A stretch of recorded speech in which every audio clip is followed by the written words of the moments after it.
The great hall of Ravenscar House was full of people, and yet the young woman by the far window felt as if she stood inside a glass jar. She could see them all. They could not see her. That was how it had been for 10 long years, ever since her first season, and she had learned not to mind it too much. She had learned, in fact, to use it. Her name was Maren Ashcombe, and she was 28 years old. She wore a gown of soft grey silk with pale green trim at the sleeves, chosen because it did not draw the eye, and did not need to. Her hair was a plain brown, pinned simply. Her gloves were clean but not new. She stood beside a heavy velvet curtain that smelled faintly of dust and beeswax, and she counted the panes of the tall window behind her. 12 across. 9 down. She had counted them before, at other balls in other years, and the number never changed. That was a small comfort. The candlelight was very bright. There were hundreds of candles in the great chandeliers above, and hundreds more in the sconces along the pale blue walls. And the wax dripped and hissed and gave the whole room a sweet, warm, slightly burning smell. The floor was polished oak, and the shoes of the dancers made a soft rushing sound as they moved. Silk brushed against silk. A fan snapped open somewhere. A woman laughed too loudly, then hushed herself. The musicians in the gallery were playing a slow tune that Maren did not know the name of. She rarely knew the names of the tunes. No one had ever asked her to dance long enough to teach her. She smoothed the top of her right glove with her left thumb. Once, twice, 3 times. Then she smoothed the top of her left glove with her right thumb, the same 3 times. It was a small routine, a private one, and she had done it at every ball she had attended since she was 18. If she did it in the right order, she felt she could stand there for another hour. If she got it wrong, she felt she would have to leave the room. Nothing bad had ever happened when she got it wrong, but she still preferred to get it right. Around her, the young women of the ton fluttered like bright birds. There was Cecily Marchmont in yellow, laughing with a group of officers. There was Rosalind Whitby in blue, twirling as her partner led her back to her mother. There were sisters and cousins and rivals, all of them younger, all of them lighter, all of them more expected. Maren had come out with them 10 years ago. They had all married. She had not. She had not even been close. There had been offers, once or twice, but always from men who wanted her small dowry more than they wanted her, and her father, who was a kind man in a quiet way, had let her refuse them. That kindness had cost her. 10 years on, she was called an old maid to her face when people were feeling generous, and worse things behind her back. She did not think of herself as ugly. She had a plain, honest face. Her eyes were grey, like her gown, and clear. Her mouth was neither wide nor thin. She had a small scar on her chin from a fall as a child. Her hands were steady. She thought all of that was enough for one person. She had simply learned, somewhere along the way, that other people did not see it, and that the trick was not to blame them for it, because blame was a heavy thing to carry, and she carried enough already. Behind her, someone whispered her name. She heard it as clearly as a bell. Maren Ashcombe? Still? Good heavens, is she not a governess yet? She did not turn. She smoothed her right glove again. She counted the window panes once more. 12 across. 9 down. 108 panes of glass. She had learned that number when she was 20. She had been almost proud of it. She was still almost proud of it now. The whispers passed. Another dance began. That was when the doors at the far end of the hall opened, and every candle in the room seemed to lean a little sideways. Maren looked up because everyone else did. He stood in the doorway alone. He did not step in at once. He seemed to weigh the room, the way a man might weigh a horse he was thinking of buying, or a river he was thinking of crossing. He was tall, but not the tallest man in the room. He wore black, but so did half the men there. His hair was dark and cut close. His face was not handsome in the way girls whispered about in gardens. It was too still for that. But he took up space. Even from the far end of the hall, Maren felt it. She saw 2 footmen straighten their spines without being told. She saw the master of the house himself, Lord Ravenscar, hurry across the floor with a smile that did not quite reach his eyes. "Your Grace," Lord Ravenscar said, loud enough to carry. "We are so glad you have come, Your Grace." So, he was a duke. Maren had never seen him before. She would have remembered. She looked at him for one long moment, because everyone else was looking too, and there was safety in a crowd's stare.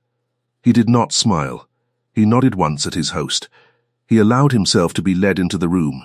He did not offer his arm to any of the ladies who curtsied as he passed. He did not stop to speak. He walked as if he had a matter to attend to, and this ball was in his way. She heard the name pass through the hall like wind through wheat. The Duke of Hulston. The Duke of Hulston. He never came to balls. He had not danced in 10 years. His wife had died young, they said, and he had gone into his great house in the North Country and stayed there. And any woman who had ever tried to catch his eye had come back with nothing but her pride bruised. Maren heard all of this in the space of a minute, from 3 different mouths, without turning her head. 10 years. She thought, without meaning to, that 10 years was a long time. She had counted a lot of window panes in 10 years. The Duke of Hulston came to a stop in the middle of the room. Lord Ravenscar was speaking to him. He was not listening.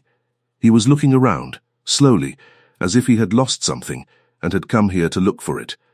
His eyes passed over Cecily Marchmont in yellow. They passed over Rosalind Whitby in blue. They passed over the officers and the sisters and the mothers with sharp, bright smiles. They passed, and they did not stop. They stopped on Maren. She did not know, at first, that he was looking at her.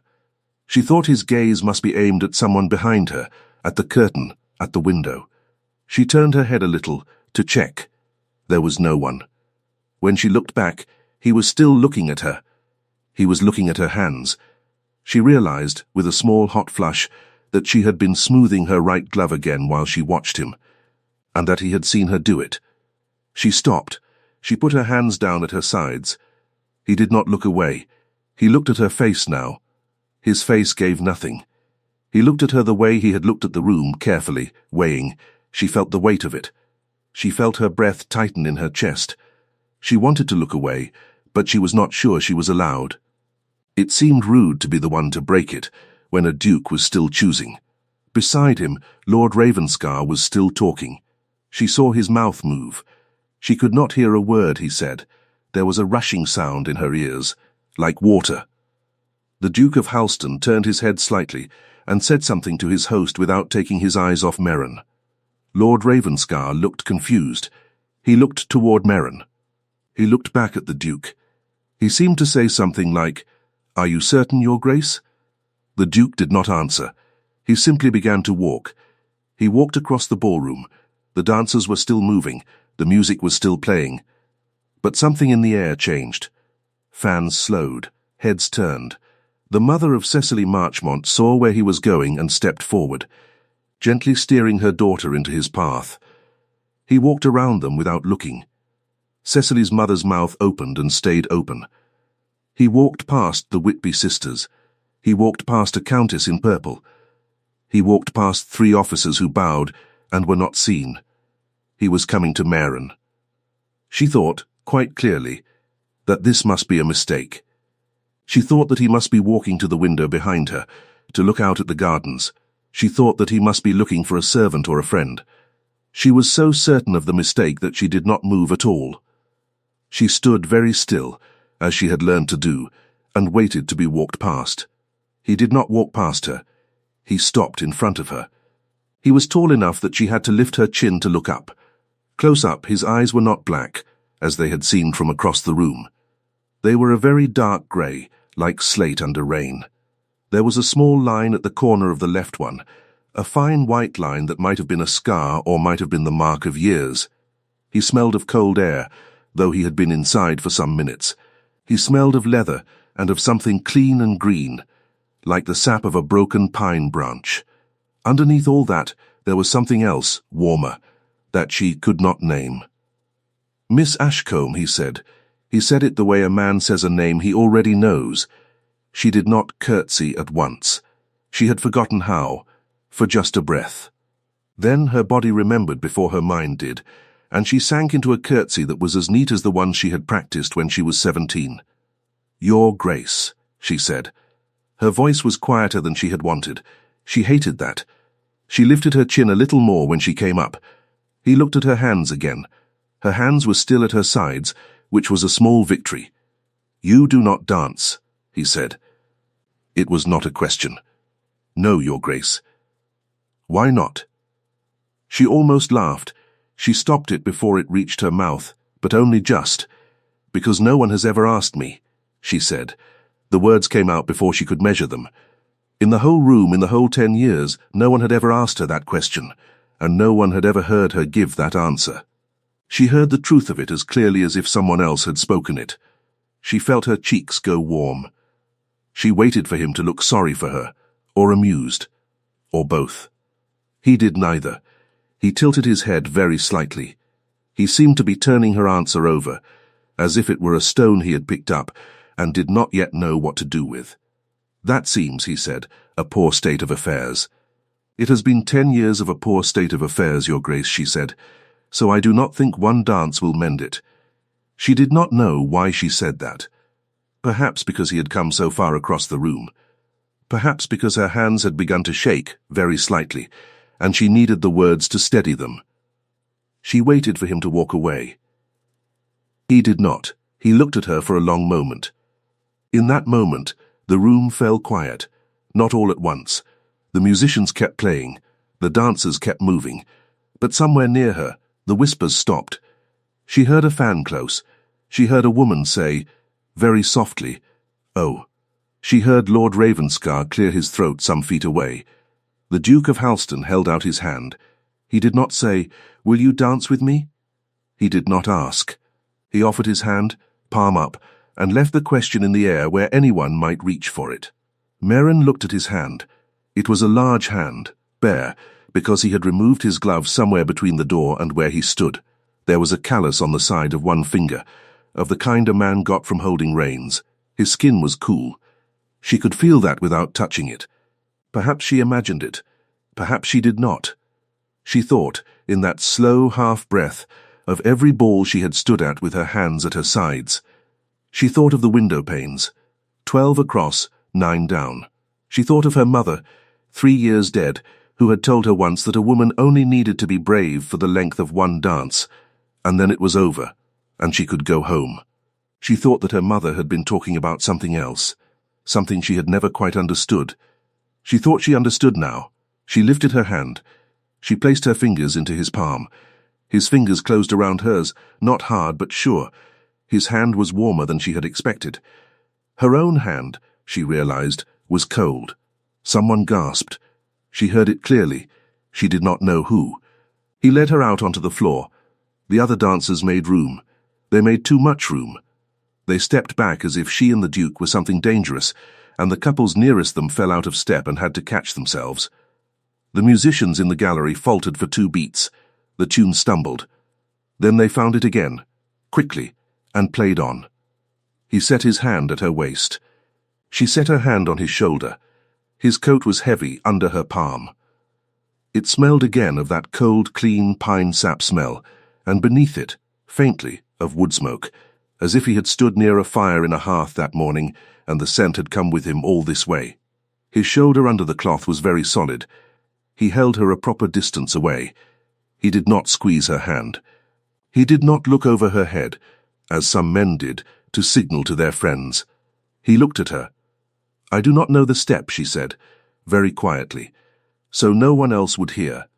"Then I will lead," he said. He led. It was a slow tune. He did not race through it.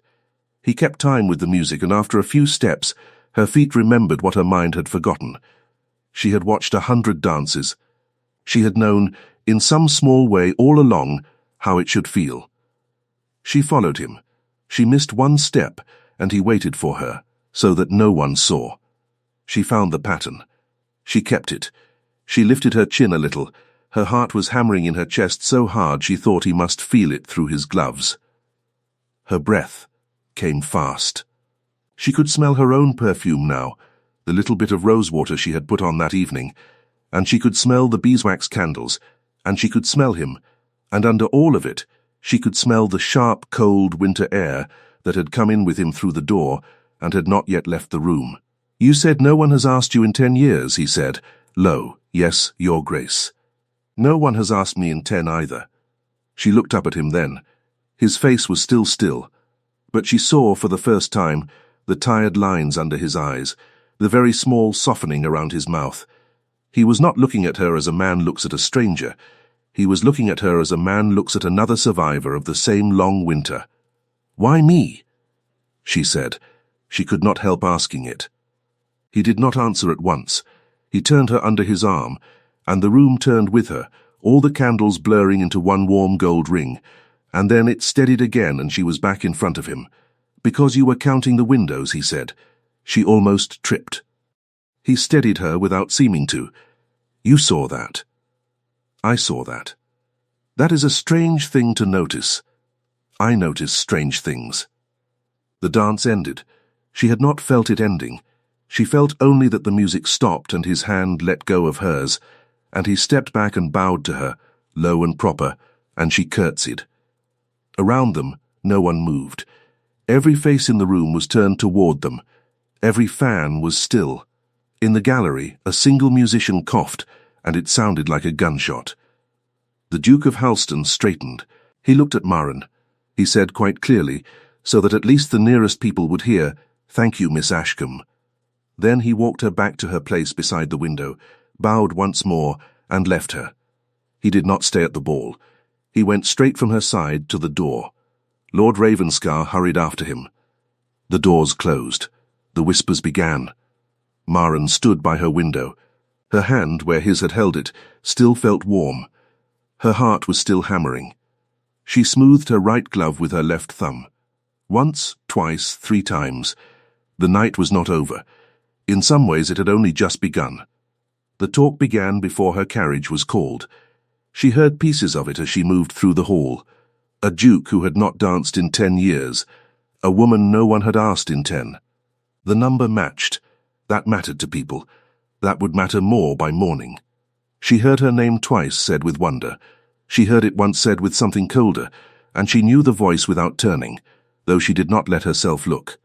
The voice belonged to her stepmother, Lady Ashcombe, who was called by everyone Aunt Petra, because she liked it, and did not care that Maren was not her niece. Petra had married Maren's father 5 years ago, when Maren's mother had been 3 years cold in the ground, and had brought 2 daughters of her own with her, and had never quite forgiven Maren for being older than both of them, and still in the house. Maren did not go to her. She waited for the footman to fetch her cloak. It was a plain wool cloak, lined in dark blue, and when he settled it on her shoulders, she felt the warmth of it, and only then realized how cold she had been. She stepped out into the night. Her breath came out in a small white cloud. The stone step under her thin slipper bit through the sole like a bite of ice. She waited on the step while the carriage was brought around. Above her, the sky was very black and very clean, and there were more stars than she was used to seeing in town. She thought about his hand. She thought about the smell of pine and wood smoke. She thought about the way he had said, "Because you were counting the windows," and how no one had ever, in her whole life, admitted to watching her at all. The carriage came. She got in. She rode home through the dark streets with her hands folded in her lap, and she did not smooth her gloves once. The house they let in town was a narrow one on a narrow street, and it smelled always of old candle smoke and the cook's soap. Maren went straight upstairs. She did not want to speak to anyone yet. She did not want to hear Petra's voice tonight. She closed her small bedroom door. She sat on the edge of her bed in her ball gown with her cloak still on. She put her hand flat against her own chest, where her heart was still going too fast, and she waited for it to slow. She thought, quite calmly, that she must not let this mean too much. She had learned, over 10 years, not to let things mean too much. A single dance was a single dance. He had said thank you and he had left. He might never call. He might not remember her name in the morning. He might be, for all she knew, a cruel man playing a strange game she could not yet see. But he had said, "You were counting the windows." No cruel man would have said that. Or perhaps a cruel man would. She did not know cruel men well enough to say. She undressed slowly. She hung her gown carefully. She washed her face. She got into bed. The sheets were cold. She lay awake for a long time, and only fell asleep near the first grey of the morning, and when she slept, she dreamed of a long, slow dance in a room where the candles never went out. He called 3 days later. Petra had barely stopped talking about it for those 3 days. She had said Maren must not get her hopes up. She had said the Duke was known to play with women's feelings for sport. She had said that if there was another dance offered, Maren must refuse, because it would only make the family look foolish when he moved on. She had said many things. Maren had listened and had said little in return. She had learned that Petra needed words to be aimed at her, and if you did not send any back. The fire went out. On the third afternoon, a card was brought up on a silver plate. The footman held it out to Maren with a straight face and eyes that were not quite straight. Petra took it before Maren could reach it. "The Duke of Halston," Petra read. She read it again. "He is downstairs." "Yes, madam," the footman said. Petra's hand tightened on the card. Her 2 daughters, seated on the sofa across the room, looked up at once. The elder was called Iris and the younger was called Delphine, and they were pretty in the same round, pink way, and Maren had never in 5 years had one honest conversation with either of them. "He is here to see me, then," Petra said. "He asked for Miss Ashcombe, madam." There was a long, small silence. Maren rose from her chair. She smoothed the front of her dress. It was a plain day gown, the colour of oatmeal. "I will go down," she said. Petra stood as well. "I will come with you. I can receive him alone in the drawing-room, Aunt Petra. My father is in his study, and he will hear us clearly through the door." This was not quite true. Her father was hard of hearing and would not hear a fire alarm through that door, but Petra could not know that Maren knew this. Petra pressed her lips together. "Do not," Petra said quietly, "make a fool of this family." "No, madam." Maren went down. He was standing in the drawing-room by the window. Of course he was. He turned when she came in. He was in dark grey today, not black. He looked tired, or perhaps he simply looked like a man who did not sleep much. He bowed. She curtsied. "Miss Ashcombe." "Your Grace." The maid brought tea, set it down, and left. Maren poured because he did not seem to intend to sit down first. Her hand was steady enough. The smell of the tea rose between them, hot and slightly bitter, mixed with the smell of the small fire in the grate, which was burning apple wood because the cook had been given a bundle of it the day before. The apple wood cracked and hissed. Somewhere out in the street, a boy was calling out that he had fresh oysters. "You did not come to another ball last night," he said. "No, Your Grace." "Why not?" "Because I did not want to." He almost smiled at that. It was a very small movement of one corner of his mouth. She caught it because she was watching for it, though she had not known she was. "Miss Ashcombe," he said, "I would like to call on you again. And again after that. And I would like to be honest, if I may, about my reason." "Please be." He sat down. She sat down. The fire hissed. She waited. "I have not been in a ballroom in 10 years, he said. "I have not, in truth, been much of anywhere. I had a wife once. She died. That is the whole of the story people tell about me, and it is enough of the truth that I have let it stand. I came to London this month because my sister wrote me a letter I could not ignore. She said that if I did not remember how to be among people, I would forget how to be a person at all. She sent me to Ravenscar's ball. I did not intend to dance. And yet, he looked at her. I saw a woman counting windows. I was struck, Miss Ashcombe, by a plain fact. In a room of 100 people, she was the only one who was neither hunting nor being hunted. I found that I could breathe. She looked into her tea. She turned the cup in its saucer half a turn. That is not a romantic reason, Your Grace. No, it is not. If you wish for a romantic reason, I have none to give you yet. I do not wish for one. Then, we understand each other. They did not, quite, but they understood enough for that afternoon. He stayed 40 minutes. He drank 1 cup of tea. He asked her about her books, and she told him she liked history best, because it did not lie about what people were. He told her he had a library at his country seat with more history books than any one person could read. She said that sounded like a challenge she would like to fail at. He almost smiled again. When he rose to leave, Petra had somehow contrived to be crossing the front hall. He bowed to her with perfect courtesy. Petra smiled at him with all her teeth. "Your Grace, we are so honoured." "Lady Ashcombe, thank you for the tea. You must come again." "I intend to." Petra's smile stayed on her face until the door closed behind him. Then it dropped like a stone. He came again, and again after that. Over the next 2 weeks, the Duke of Halston called on Miss Ashcombe 4 times. On the second call, he brought a book about the Wars of the Roses that he thought she might like. On the third, he asked if she would care to walk with him in the park, and she said yes, and they walked for an hour in the cold sunshine while a maid trailed behind them at a proper distance, and they spoke of nothing important, which was, Marin discovered, quite important indeed. On the fourth call, he stayed for 2 hours and did not seem to notice. Each time, Marin refused to perform. She did not laugh at his half-jokes if she did not find them funny. She did not agree with him if she did not agree. Once, when he said something a little sharp about a poet she liked, she said, "I think you have not read enough of him, Your Grace," and he had gone very still, and then he had said, "You may be right," and had ordered the poet's collected works the next day. Somewhere in those 2 weeks, the whispers changed. They were no longer whispers about a strange single dance. They were whispers of a courtship.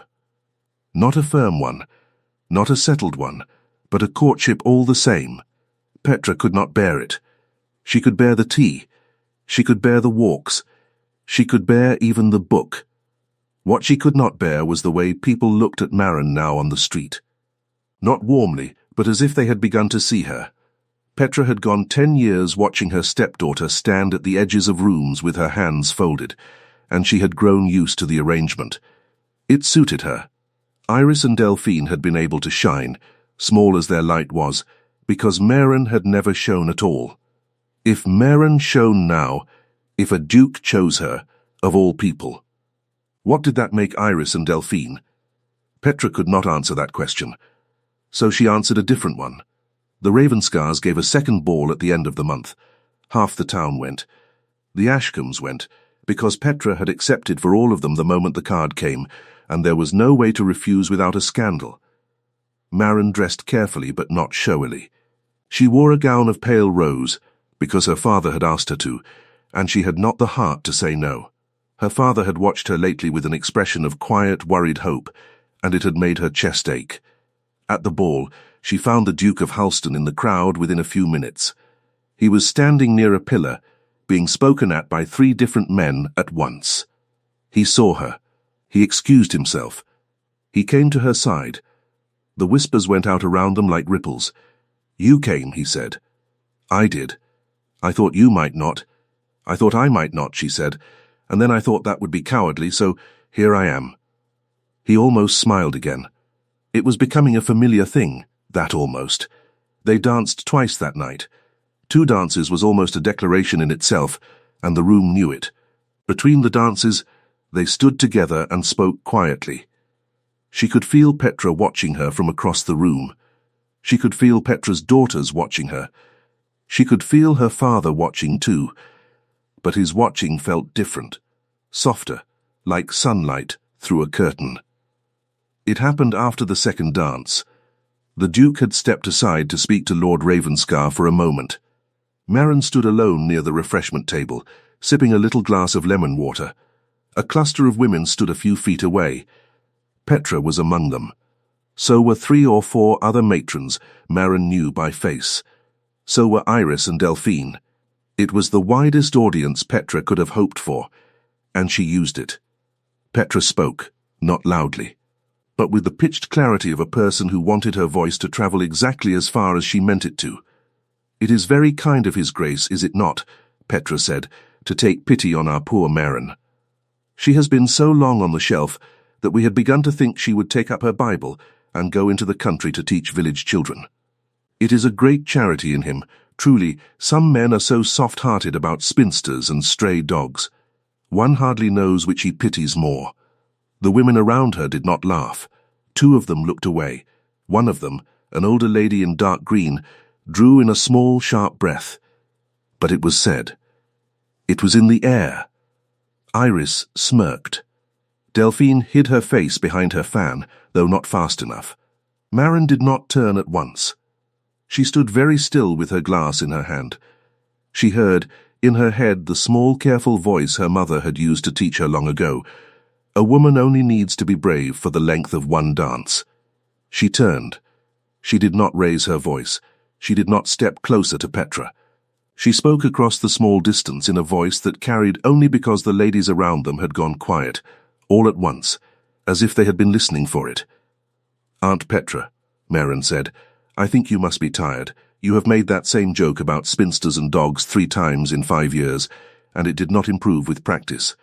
Would you like me to send for your maid?" The older lady in dark green pressed her lips together very hard. Someone farther off actually laughed, and stopped herself at once. Iris's smirk fell.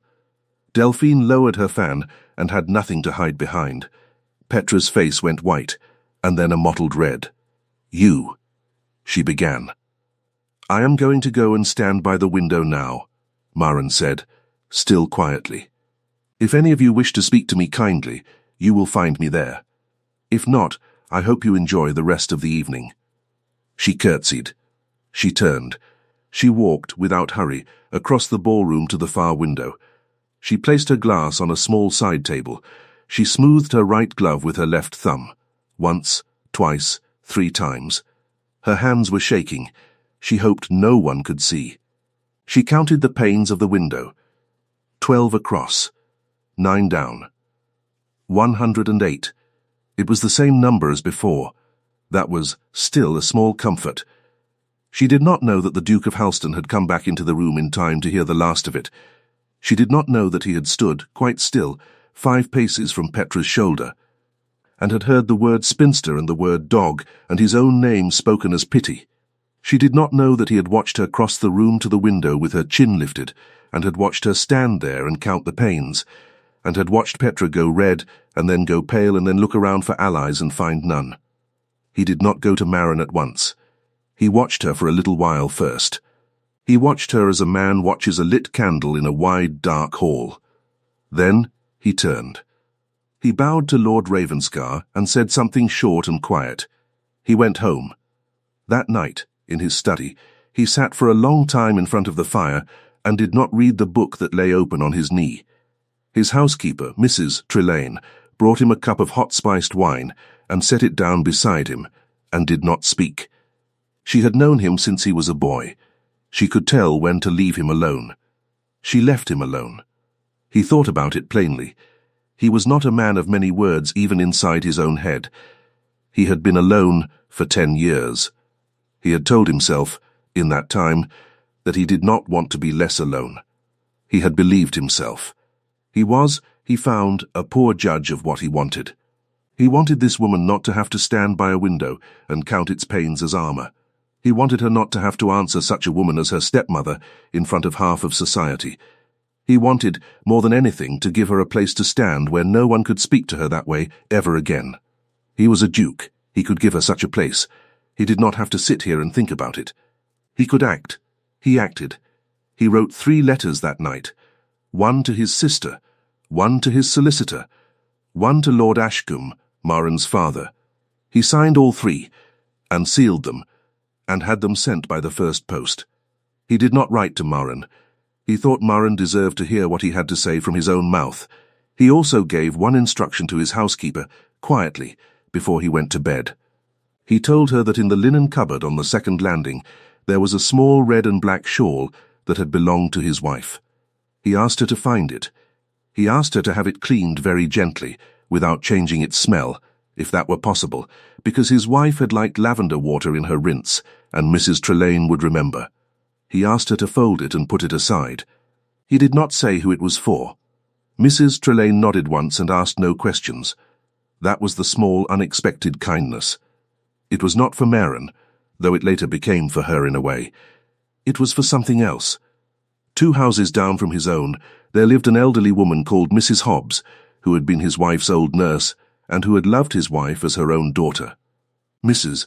Hobbs was nearly 80, and could not go out in the cold now, and she had said, years ago, that she wished she had one thing of the young duchess's to keep by her chair. The Duke had never given her anything. He had not been able to. He had held every scrap of his wife's things too close for too long. That night, having sat with the idea of another woman standing at a window with her chin up, he found he could open his hands a little. He sent Mrs. Trelane in the morning with the little cleaned shawl and no message but a bow. Mrs. Hobbs wept and could not speak for an hour. Mrs. Trelane came back and did not tell the Duke a word of it because he had not asked. He had told her not to. 2 nights later, Ravenscar House gave a supper. Fewer people than the ball, but the same kind of people. The Ashcombes were invited because Petra had made certain of it earlier in the season, back when she had thought her daughters would benefit from the connection. Maren went because her father asked her to. She wore the same pale rose gown. She did not care about the gown. The Duke of Halston arrived exactly when he had been asked to arrive. He greeted his host. He did not ignore the other guests this time.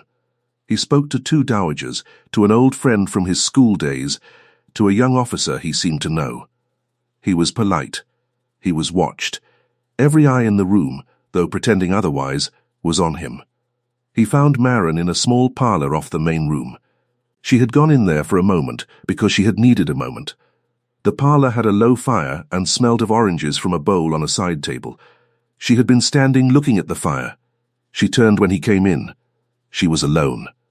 He closed the door behind him halfway, so that it was not shut but was not open either, enough for propriety, not enough to be overheard easily. Miss Ashcombe. Your Grace. I heard what your stepmother said the other night. I would rather have been standing beside you when it happened. I was not. That was a failure on my part. It was not your failure. It was mine to be closer when I was needed. I will try to do better. She looked down at her hands. She lifted them again. I did not need saving, Your Grace. No, you did not. You did not need it, and you did not have it, and you handled her without me. I am telling you this now, because I want you to know that I saw you do it, and I want you to know one more thing. I would like to speak to your father tonight. She went still. For what reason? You know for what reason. She did know. She looked at him. He looked at her. He did not step closer. He did not touch her. He simply waited. You do not know me very well, she said. Quietly, I know, he said, that you count windows when you are afraid. I know that you drink your tea with no sugar. I know that you can be cutting when someone deserves it, and quiet when no one deserves your voice. I know that you refuse to laugh at what you do not find funny, and that is rarer than you may think.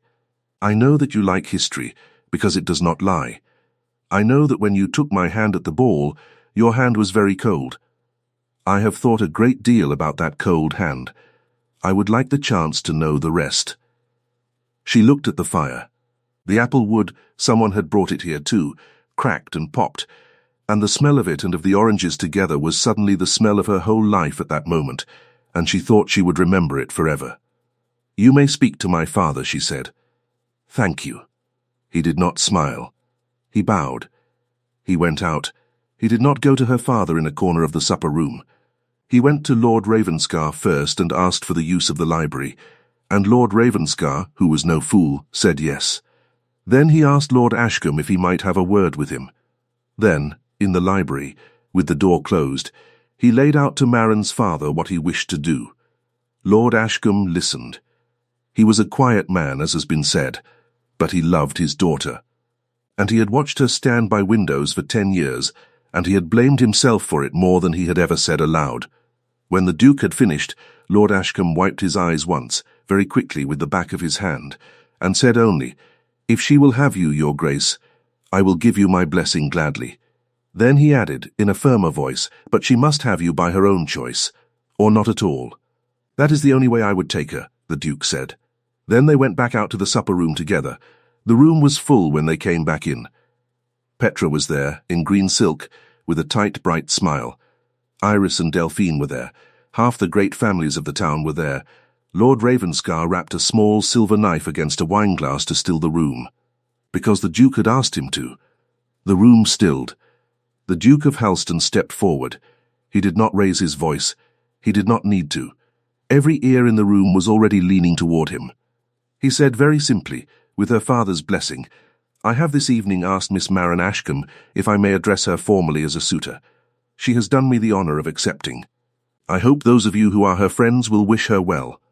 The room went silent, utterly silent, not the polite silence of well-bred people waiting for the next speaker. The other kind. The silence of a room in which every person is holding their breath at once. A fan, held half open by a woman near the door, slipped from her fingers and clattered against the floor. Nobody bent to pick it up. Nobody moved. Somewhere in the back of the room, a candle guttered and hissed. The fire in the grate popped. Otherwise, there was nothing. No word. No breath. No rustle of silk. Petra's face was the color of milk. Her mouth was open. Her hand was on the back of a chair, and her knuckles had gone white on the wood. Iris had begun to cry, small silent tears she could not stop. Delphine was staring at Marin with an expression Marin had never seen on her face before, and would not until many years later know how to name. Marin stood by the door of the parlor. She had come out to find him, because she had not known he would speak in front of the room, and she had not been prepared for it. She stood with one hand on the doorframe.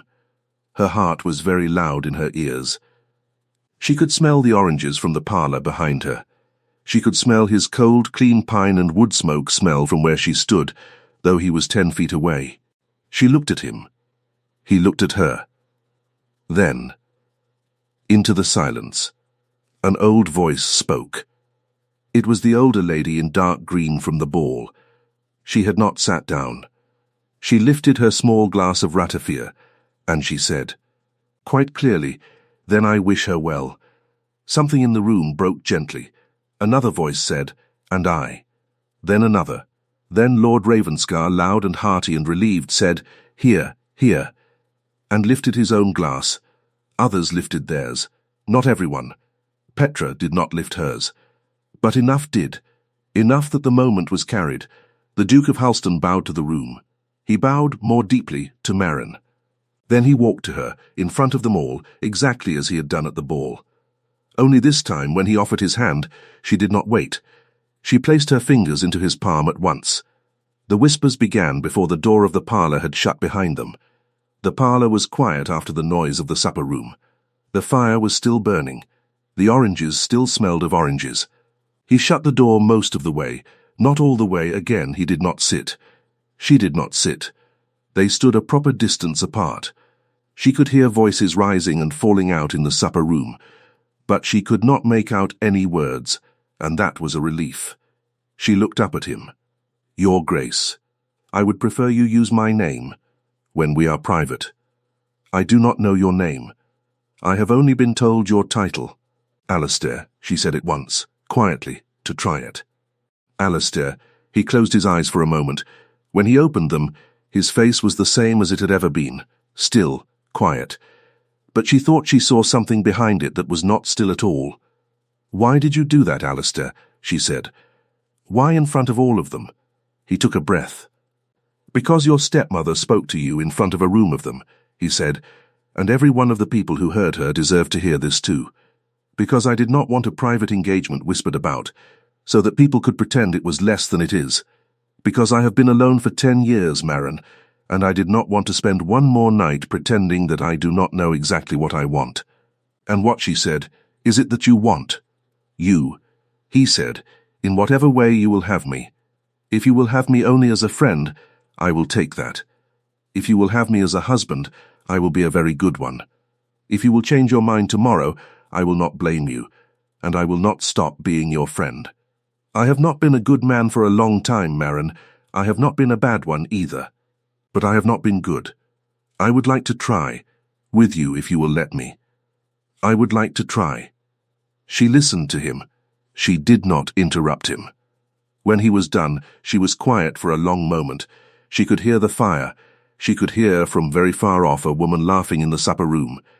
She could hear her own heart. She thought of all the reasons this could not be true. She thought of 10 years of standing by windows. She thought of Petra's voice saying spinster and stray dog. She thought of her mother, 3 years gone, and the small, careful voice that had told her a woman only needed to be brave for the length of one dance. She thought that perhaps, just perhaps, a woman needed to be brave for longer than that. Perhaps a woman needed to be brave for the rest of her life. Perhaps that was the whole thing, and no one had told her, and she was going to have to find it out. She looked up at Alistair. She thought, quite calmly, that she believed him. Not everything he said, not all at once, but enough of it. Enough to start. "I will have you," she said, "as a husband. If you will still have me tomorrow, and the day after that, and after we have quarrelled about something, and after I have said something you do not like." "I will," he said. Good, she did not know what to do with her hands. She lifted one. He met it with his own. She realized, standing there, that her hand was warm this time. That was new. That was new. And she noticed it. And she would notice such things now, she thought, for as long as she was alive. He did not kiss her. Not then. He lifted her hand, very slowly, in what felt like slow motion, so slow that she could see every small movement of his fingers, every fine white scar on the back of his knuckle, and he pressed the back of her hand to his mouth, once, for the length of a long breath. His breath was warm through her glove. She could feel it. She could smell his skin close up now, the pine, the wood smoke, and under it all warm human skin, and she knew at last what that third smell was, and it was only him. Only Alistair, and it was the smell she would know for the rest of her life. He lowered her hand. He did not let go of it. "I did not come to London for this," he said. Quietly, "I did not stand by that window for this," she said. And yet, someone rapped very gently on the door of the parlour. A footman, discreet. It was time to go back out. Her father would be looking for her. They went out together. Her father was waiting at the edge of the crowd. When he saw them, he came forward. He did not say anything grand. He put his hand on Maren's cheek once, and looked into her face, and looked at Alistair, and nodded. That was all. It was enough. Petra had left the supper. She had claimed a headache. Iris and Delphine had gone with her. That was in its way a mercy. Maren stayed another hour. She spoke to the old lady in green, who took her hand and said, "My dear, I am so pleased." She spoke to Lord Ravenscar, who was practically bouncing on his heels. She spoke to two women she had known for years, and who she now realized had liked her all along, and had never known how to say so past Petra. It was a strange evening. It was a good one. They were married in the spring. It was not a grand wedding, at Maren's request. It was small, at Halston's country seat, in the small chapel there. Her father gave her away. The old lady in green came all the way north for it. Mrs. Hobbs came, in a chair, wrapped in the little red and black shawl, because she had insisted, and no one had the heart to tell her no.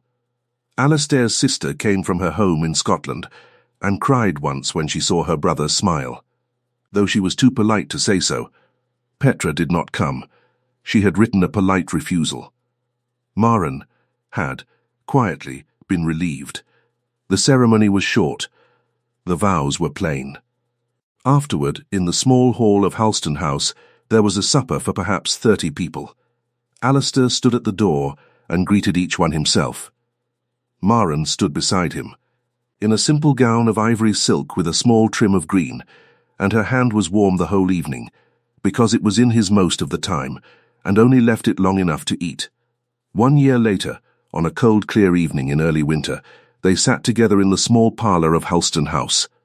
The fire was apple wood, because Maren had asked for it, and Alistair had remembered. There were oranges in a bowl on the side table, because she had asked for that too.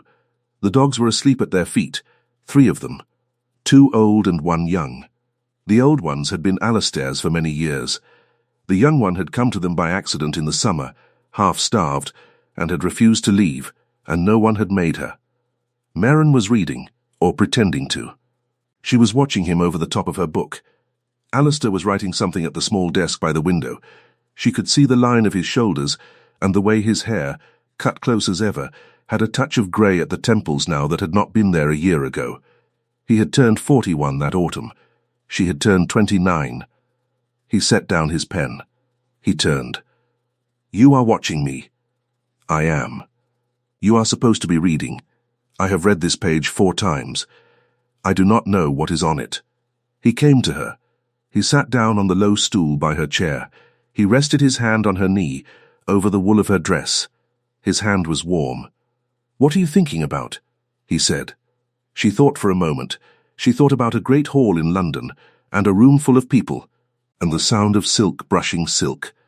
She thought about a window with 108 panes of glass in it. She thought about a man walking across a ballroom past all the daughters of earls, and stopping in front of her and saying her name like he already knew it. She thought about how she had believed for a long time that no one had ever really seen her. She looked at him. She smiled. "I am thinking," she said, "that in 10 years no one danced with you, and no one danced with me, and I am glad it took us both that long if the ending was going to be this." He did not answer at once. He turned his face slightly and pressed his lips, very briefly, to the back of her wrist where the sleeve had fallen away. She could smell pine and wood smoke, faintly, still always. She could smell apple wood from the fire. She could smell the oranges. She could smell her own skin, which she had not liked for a long time, and had learned, slowly, to like. "Yes," he said, quietly, "so am I." The fire cracked. The oldest dog sighed in his sleep. Outside the tall window, the wind moved in the pines, and a single owl called somewhere far off across the park. Maren set her book down on her lap and left her hand open, palm up, on the arm of the chair. Alistair put his hand into hers, the way she had put her hand into his 10 years and one whole life ago, on a night when a whole room had gone silent. She closed her fingers around his. "Thank you for staying with this story until the very end. If this moved you, please like, share and subscribe. Your support keeps these stories alive."